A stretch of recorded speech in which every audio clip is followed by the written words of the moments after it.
British police are describing violence against women and girls as a national emergency and a threat on a par with terrorism. So, what can be done to stop it?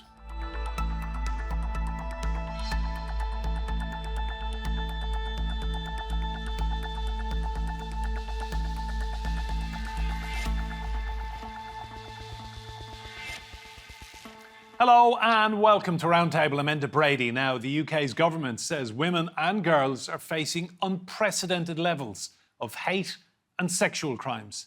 It blames an online misogynistic culture for this surge. So what policies can best protect women? This may be a public information video, but according to the British Transport Police, scenes like these are increasingly common on trains and buses across the UK. But these offences are just a drop in the bucket. Police say there's an epidemic of violence against women and girls in the UK. And the government says it will now categorise violent misogyny as a form of extremism. Vanita Noel, Tracy Kidd, Nellie Mustafa. These are the names of just some of the women in the UK who have been killed by men in 1 year. Labour MP Jess Phillips, who's now Minister for Safeguarding and Violence Against Women and Girls, has made this grim roll call a feature every year for nearly a decade. Violence against women and girls in England and Wales has increased by 37% in the 5 years up to 2023, according to a recent UK police report. 1 in every 12 women each year will likely experience some form of gender-based crime. These include rape, sexual offences, harassment, stalking, domestic and child abuse, and online sexual crimes. The two biggest categories are harassment, totaling more than 2 million incidences in a year up to March 2023, and domestic abuse crimes numbered 1.3 million over that same period. The perpetrators are almost invariably male. An even more worrying trend is that the average age of suspects now stands at just 15, according to police data. The government blames exposure to violent pornography and an online misogynistic culture promoted by influencers such as Andrew Tate, whose TikTok videos get billions of views. Almost a quarter of boys aged 13 to 15 approve of him, according to a YouGov survey last year. Psychologists attribute this to a growing divide between the sexes, as more girls outperform boys in schools, and boys who feel increasingly shouted down in the wake of the Me Too movement. Disenfranchised teenage boys are congregating in the so-called manosphere, online communities which promote a toxic form of masculinity, sometimes with deadly results, such as when Jake Davidson, aged 22, killed 5 people 3 years ago in a southern English town. UK Prime Minister Keir Starmer, while leader of the opposition last year, pledged to halve violent crimes against women. Tackling violence against women and girls and stopping criminals getting away without punishment. But as law courts face a mountain of backlog rape cases and a police force running low on funds, what can be done to safeguard women? Let's meet our guests. With me in the studio is Lucy Morgan. She's a purpose editor at Glamour magazine UK, where she has reported extensively on violence against women and campaigned to stop it.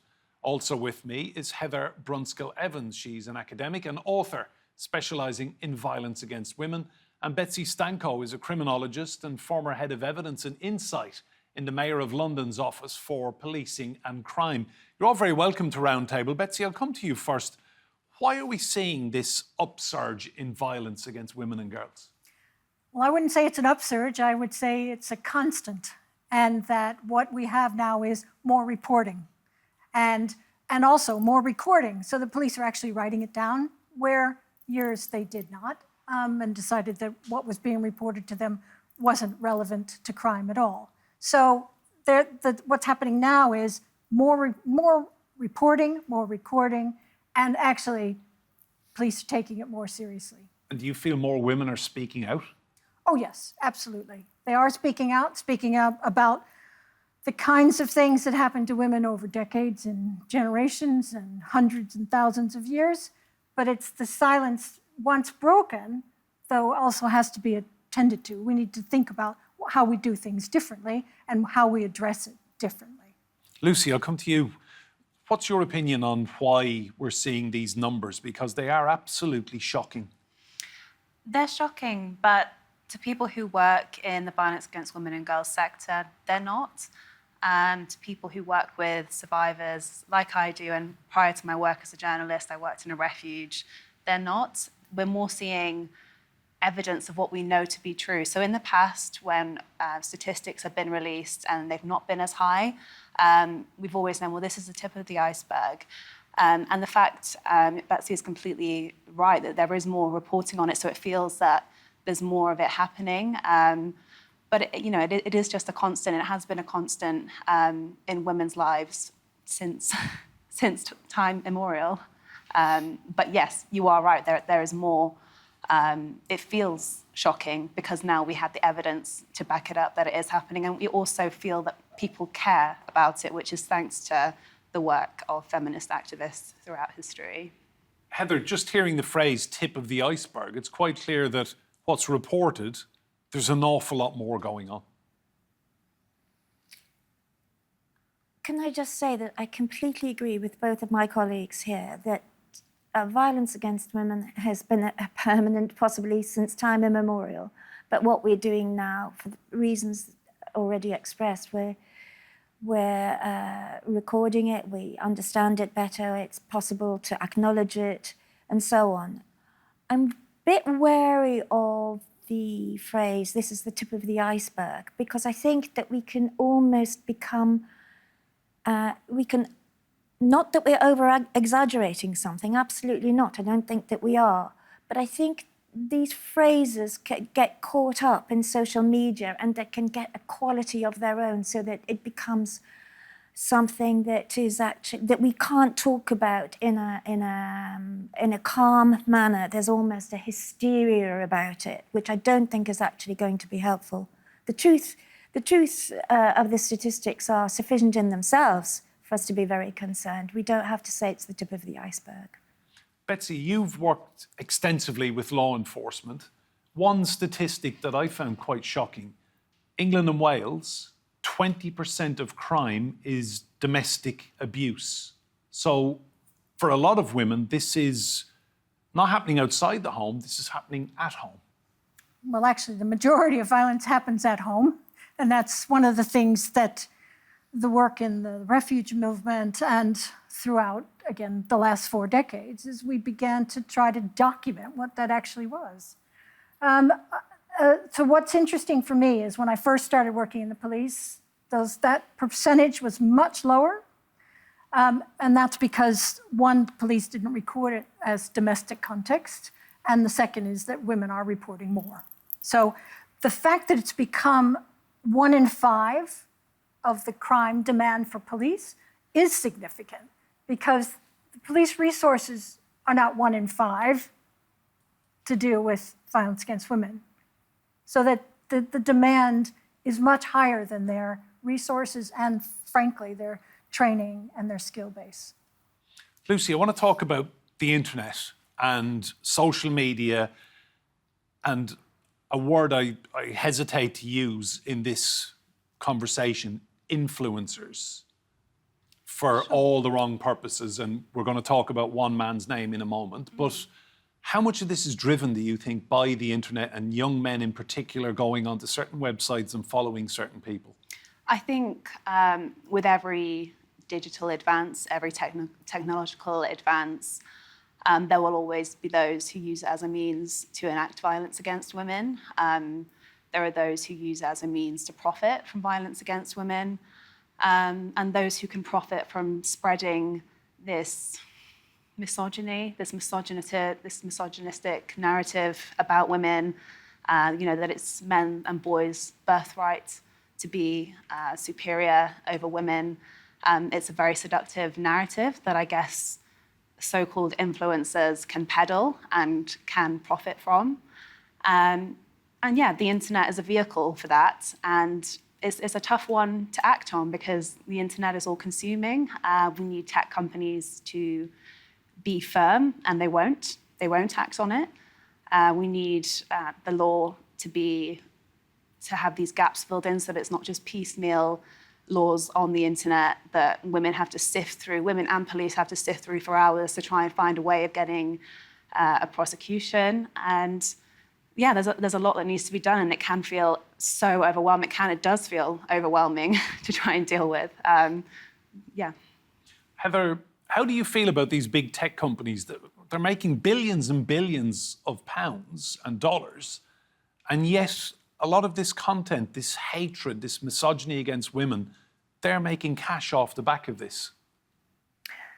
That's true. They are. But I'm very worried about bringing in more laws to police this. I'm not sure whether bringing in more laws rather than having the executing the laws that we already have will be helpful. Because I think this broadens out into an issue of free speech in regard to social media and what we can and what we cannot say. So I do have a fear that we're heading towards a less free society rather than a more free society by bringing in more laws which will police speech. Now, having said that, I want to endorse the fact that I think that sexual violence against women is very real, and that the social media is alive with misogyny, completely alive with it. What we do about that is obviously the question that all of us are reflecting upon and wondering how to counteract. But it's sure, internet companies and sexual violence, companies make money out of sexual violence. We could just think of the pornography industry to demonstrate that. Yeah. Betsy, you come in on that. What do you think about the internet and in particular pornography and its role in what we're seeing play out for British women every day? Well, certainly the work that I've done with police around the design of the new investigation model for rape and serious sexual offenses suggests that actually the role of the internet is alive and well. So I'm hearing from police officers, for example, that young men who are actually arrested and being interviewed for sexual violence say that their defenses, they saw it on their phones, and what they thought they were doing was legal. That's not a defense, actually, to violence. And so the concern is that it's actually playing out in the reality of young men, but also in the reality of women who are being violated because of it. So that's something that certainly I know the police are very concerned about. It's off their stance. It's not their job to do that, but it is our job to talk about how we find a way into the debate, discussion, and frankly, it's incitement. So it might be. I actually have a different view about free speech when it's incitement to violence, and that's to me a very different issue. So do you think the government now needs to crack down on internet and these people who are pumping out misogyny, hatred of women online for profit, clicks, likes, numbers? Well, it would be good if we found a way to begin to say, on this extreme, no. And we start with the worst stuff first, as far as I'm concerned, because there is a worst, there's a continuum, there's a worst. And when people talk about regulation, they talk about the parts of the continuum that they think shouldn't be touched. Well, it's to me, in the work that I've done, is you just start with the worst first, and then you work your way down. And at least it begins to socialize all of us to take responsibility and to also sign up to we don't have to have that in our country, frankly. Other countries, that's up to them, but we can make a decision. Lucy, there's a phrase, toxic masculinity, and a name that is always linked to it in media coverage, Andrew Tate. Now, he will deny any wrongdoing. He will say it's freedom of speech and freedom of expression. How big a role do you think he plays in influencing the behaviour of young men? I think it's one of those questions that I always feel so ill-equipped to answer, because the one who can really answer your question is a 9-year-old boy at school. who knows more about Andrew Tate than I will ever know, even having reported on his case extensively. One of my colleagues has interviewed one of his victims, alleged victims. We follow it as feminists, as journalists, as we can, and we try to advocate for the change, but ultimately we're not his target audience, and that's what's so insidious about it. And I do think that Andrew Tate and the like use social media to, radicalize is a strong word, but to appeal to young boys and to teach them that, misogyny and patriarchy is their birthright and is something to be reclaimed as they go through puberty and become a man. Part of becoming a man is to retake control of your masculinity. And I don't love the term toxic masculinity, but when I think about why I don't love it, it's because of the reaction I get from other men who say, well, you're alienating me from your cause. And we go round and round in circles, but then I'm wary of making my feminism palatable to men so that they listen to the real cause, which is that women are, being murdered by their husbands, they're being murdered on the street, at dance classes. It's very hard to try and center men's feelings in the same conversation where women are dying. Heather, you're all in favour of freedom of expression, so where does Andrew Tate fit into this whole debate and the kind of stuff he says?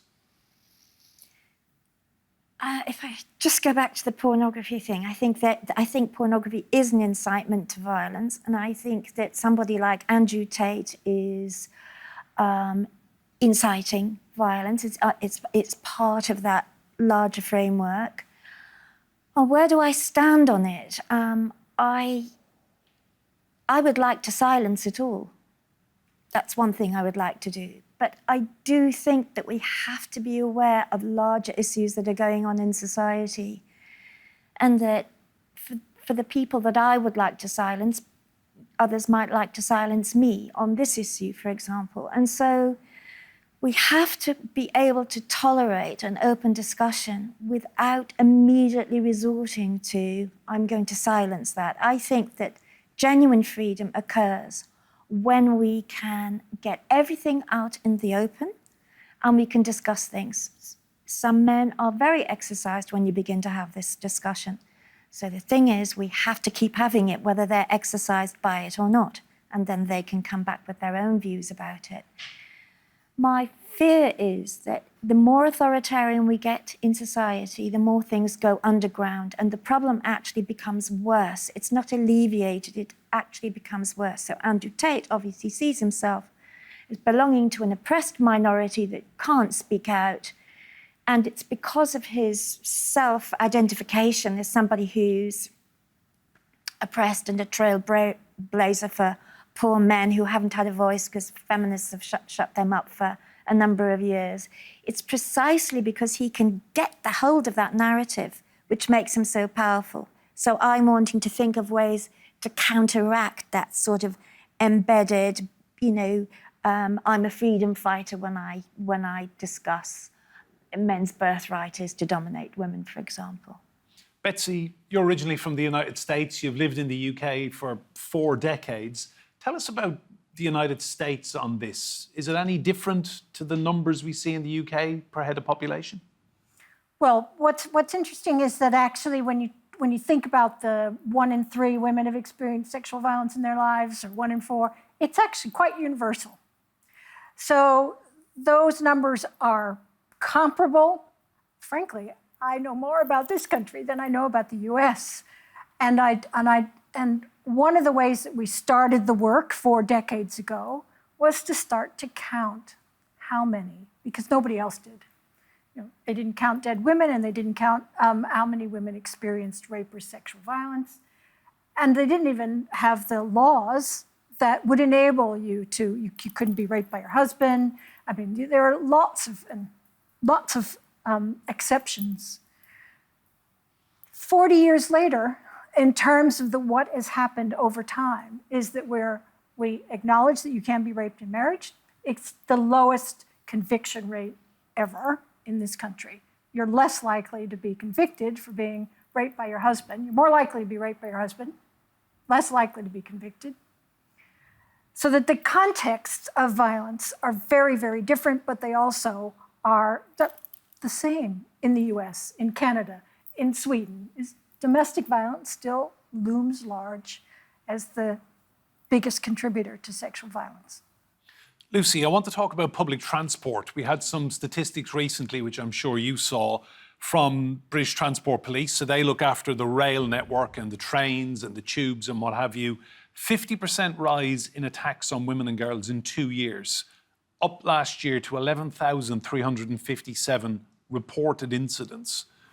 What's going on public transport in the UK that men feel they can attack women and girls? And presumably there will be other people in these train carriages.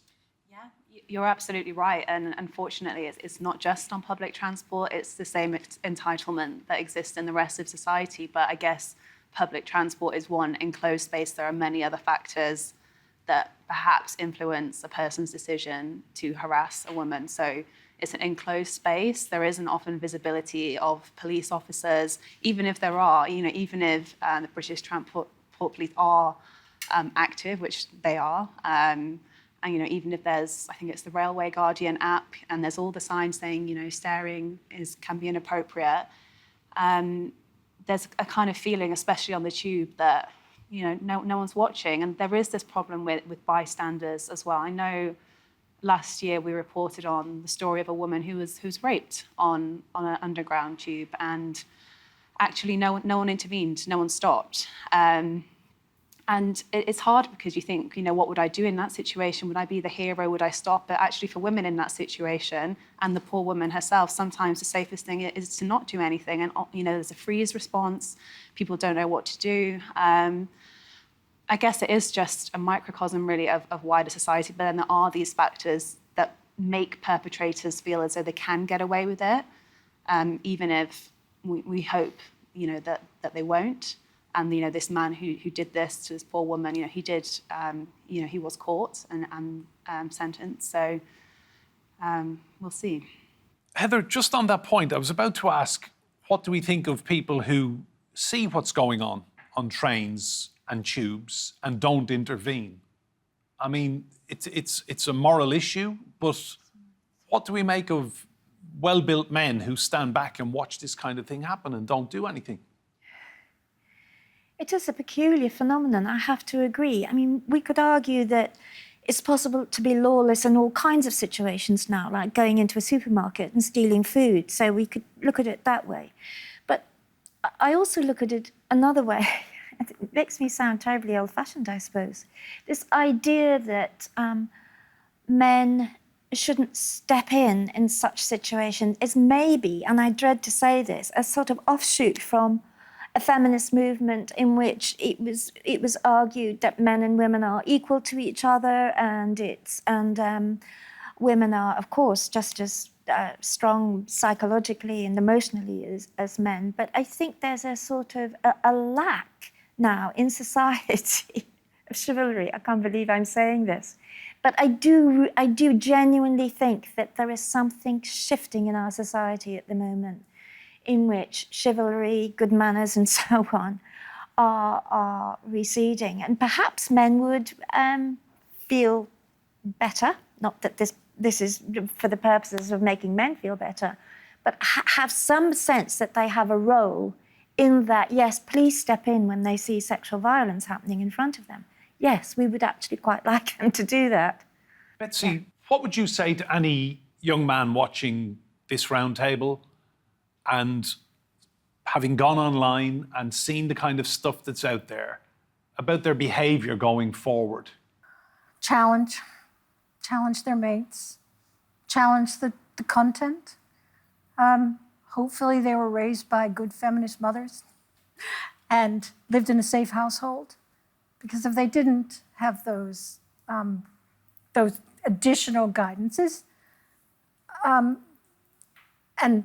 they might not challenge in the same kind of way, but also you can challenge. I have to say, I've stepped in between men and women on the streets. I have intervened in places where I probably could have gotten hurt, because if I see something, I do step in. And I think that's part of also important for young men to think, and also just, it's going to sound like a really strange thing to say, just don't watch porn. Lucy, I want to come to you. That advice, challenge your mates, that's exceptional, isn't it? Yes, I think so. Yeah, I think there is a real culture in this country of, well, it doesn't really matter. You know, if someone makes a comment, it's so much easier, I imagine, to just put it to the back of your mind and pretend they didn't say anything. You know, we see this all the time with footballers who are accused of sexist behaviour. It doesn't stop men supporting their favourite team, even if they're, you know, openly opposed to sexual assault and rape. They'll still support their favourite team, and they can put it to the back of their mind. And it takes guts, and it takes a dedicated commitment. I am going to do this, and I'm going to practice doing it every day, to call out your mates, to intervene in these situations, and also to just practice empathy for the women in your lives, I think is a really important thing. You know, it's not all about being a feminist hero and, you know, doing it for, you know, the cause and whatever. It's doing it because you care about your fellow human being. Heather, Lucy and Betsy, thank you all so much. Remember, you can see more discussion and debate on our YouTube channel. Just search for Roundtable TRT World, and if you like what you see there, please do hit that subscribe button. But for now, from me, Enda Brady, and all of the team here, goodbye and thank you for watching.